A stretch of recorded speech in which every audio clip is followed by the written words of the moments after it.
Menstrual cup একেবারে use করা উচিত নয়। দিনের পর দিন এইভাবে চলতে থাকলে তোমরা কিন্তু ফাঙ্গাল ইনফেকশনের শিকার হতে পারো। নিজেদের হেলদি এবং ফিট রাখার জন্য কিন্তু পার্সোনাল হাইজিনিটি ভীষণ ইম্পর্টেন্ট। আমরা অনেকেই এখনও হাইজিনিটি বলতে শুধুমাত্র রোজ দিন স্নান করা এবং খাওয়ার আগে হাত ধোয়াটাকেই বুঝি।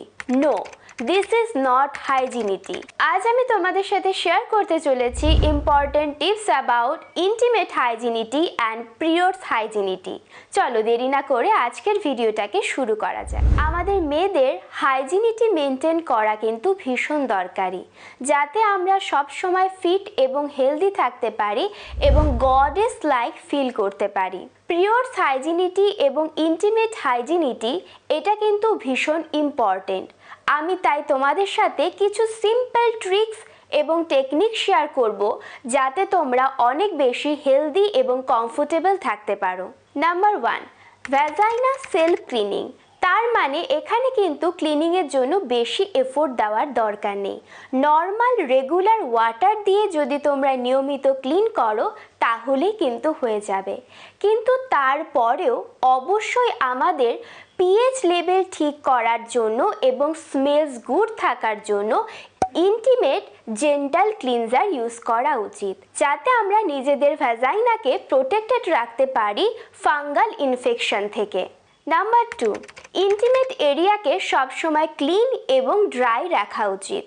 ক্লিন করার পরে অবশ্যই তোমরা ইন্টিমেট এরিয়াকে একটা ডিফারেন্ট সফট টাওয়াল দিয়ে অবশ্যই ওয়াইপস করে রাখবে, যাতে এটা সব সময় ড্রাই থাকে। নাম্বার 3, ওয়েদার চেঞ্জিংয়ের সাথে সাথে কিন্তু আমাদের ইন্টিমেট এরিয়াতে বিভিন্ন ধরনের প্রবলেম হয়। স্পেশালি ওয়েদার যখন চেঞ্জ হয় তখন এটার স্মেলসের কিন্তু একটা হিউজ ডিফারেন্স ঘটে। আমাদের ইন্টিমেট এরিয়া কোনো ফ্লাওয়ার নয় যে এটা থেকে পারফিউমের মতো স্মেল আসবে, তাই ডিফারেন্ট স্মেল আসাটা নর্মাল। তোমরা যদি এটাকে ওভার ফিল করো তাহলে কিন্তু অবশ্যই ডক্টরের পরামর্শ নেওয়া উচিত। অনেকে মনে করে যে এটা একটা বাজে স্মেল আসছে, তাই কিছু একটা করা যাক। ঘরোয়া কোনো ধরনের টোটকা বা আন্ডার গার্মেন্টে পারফিউম স্প্রে করে গন্ধ আটকানোর কোনো মানে হয় না। This is so harmful. Number 4, আমাদের ইন্টিমেট এরিয়া প্রোটেক্টেড রাখার জন্য সবচেয়ে ভালো কাজ করে ইনার গার্মেন্ট, আন্ডারওয়্যারস। এটা কিন্তু সবসময় হওয়া উচিত ভীষণ ভালো ফ্যাব্রিকের এবং ব্রিদিং মেটেরিয়ালের। যেহেতু এটা সামার, ভীষণ একটা সোয়েটি ওয়েদার আমরা দেখতে পাই, অবশ্যই তোমরা দিনে মাল্টিপল আন্ডারগার্মেন্ট কিন্তু ইউজ করতে পারো। নেক্সট পয়েন্ট, অনেকেই কিন্তু সাজেস্ট করে পিরিয়ডসের সময় মেনস্ট্রুয়াল কাপ ইউজ করতে, বাট আমি সাজেস্ট করব তোমরা যেটাতে কমফোর্টেবল।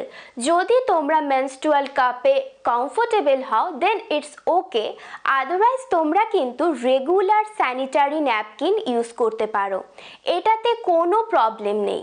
তোমরা মেনস্ট্রুয়াল কাপ বা স্যানিটারি ন্যাপকিন যাই ইউজ করো না কেন 6 ঘন্টা অন্তর অন্তর কিন্তু এটাকে চেঞ্জ করা উচিত, যাতে আমরা নিজেদেরকে প্রোটেক্টেড রাখতে পারি বিভিন্ন ধরনের ইনফেকশন থেকে।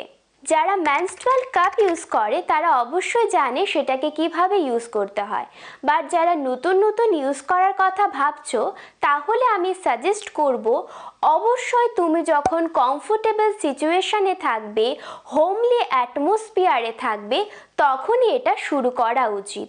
তুমি স্কুল যাচ্ছ, তুমি কলেজ যাচ্ছ, তুমি অফিসে যাচ্ছ, ভীষণ দৌড়োদৌড়ি রাশের মধ্যে রয়েছো, বা যখন তোমার এংজাইটি ডিপ্রেশন হচ্ছে সেই সময়ে কিন্তু এটা ইউজ করা একেবারেই উচিত না।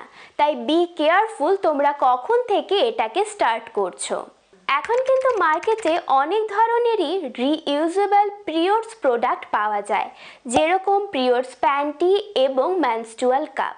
সবাই জানে এটাকে খুব ভালো করে ক্লিন করে স্যানিটাইজ করা উচিত। এই ক্ষেত্রে আমি একটা কথা বলবো, আমরা যখন মেনস্ট্রুয়াল কাপ ইউজ করি অবশ্যই কিন্তু আমরা 30 সেকেন্ড করে সেটাকে বয়েল করি যাতে এটা স্টেরিলাইজ হতে পারে। বাট এর থেকেও কি বেশি করা যায় নিজেদের প্রোটেক্টেড রাখার জন্য? অবশ্যই তোমরা কিন্তু ইউভি লাইট স্টেরিলাইজার ইউজ করতে পারো। এটা কিন্তু ভীষণ সেফ যারা রিইউজেবল পিরিয়ডস প্রোডাক্ট ইউজ করে। তো বি কেয়ারফুল। আমি কিন্তু তোমাদের সাথে হাইজিনিটি নিয়ে বেসিক কিছু সিম্পল টিপস শেয়ার করলাম। আশা করি এটা তোমাদের জন্য অনেক হেল্পফুল হবে। যদি আমার ভিডিওটা ভালো লাগে অবশ্যই আমার চ্যানেলটাকে সাবস্ক্রাইব করবে এবং আমার ফেসবুক পেজটাকেও কিন্তু ফলো করতে ভুলবে না।